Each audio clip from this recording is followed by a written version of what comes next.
Hello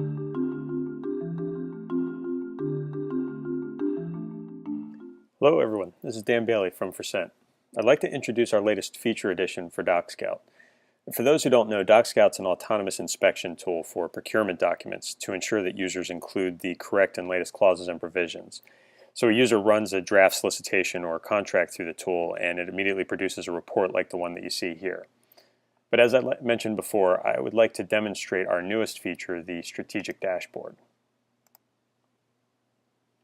So this is DocScout's higher level reporting mechanism. So it's used to tell management how the organization is performing as a whole. So when you first come to the strategic dashboard, you land on the Overview tab.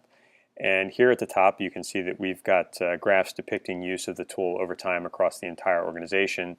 And then on the right hand side, another graph that's showing the errors and warnings that were found over time.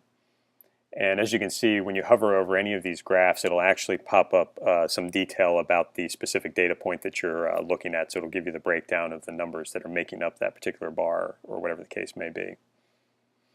And if we scroll down to the bottom here, you'll also see that we've got the top 10 problem clauses and provisions for the entire organization. And it gives you a little bit of general idea about what's going on, whether they're missing or they're present, but something's wrong with them, versus ones that are just present and correct.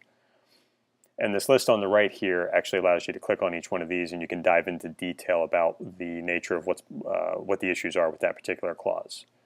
But I actually want to take this particular opportunity to elaborate on why we call this the strategic dashboard.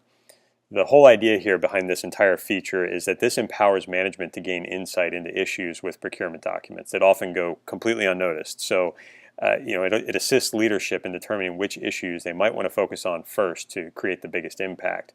Not to mention that this tool could be extremely useful for responding to any kind of audit that might come down.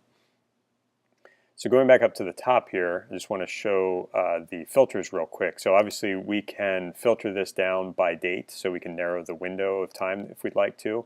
And you can see that that will affect, if it's a short enough time span, it'll change the precision so that we're looking at things on a day-to-day basis. Or we can also, I'll clear that filter, say, and let's just look at a particular business unit, and we can get a sense of how that unit has been utilizing the tool over time. And that changes everything on this page, so that includes the top 10 problem items that are listed here. Now I'd like to go over to the Clauses and Provisions tab next. And if you go directly to this tab, there are no filters applied by default on this one either. So initially you're looking at all clauses and provisions across the organization that have ever been looked for since the tool began being used. So at the top here we've got total language items ever considered, and then a graph that shows over time general performance as well as the aggregate performance on the right hand side here. And then down at the bottom of the screen we are looking at the nature of the issues that were found from one clause to the next. So whether a clause was included wrongly, checkboxes not completed correctly, directions not removed, things like that, or was the clause simply missing from the document. And then on the right hand side we have an aggregate of that. So let's dive into a particular clause. So I'll just pick the first one on our drop down list here. And so for this one, we can actually see that for the last few months there's actually been a positive trend where the issues have actually been trending downward. That's the orange and red, whereas the number of times that the clause was present and correct or correctly absent, meaning they didn't include it because it didn't belong, those numbers have actually been rising. So that's great. That means this one's doing well. Some other clauses, obviously, that would not be the case. And then again, on the right-hand side here, we've got an aggregate representation of the different issues with the clause.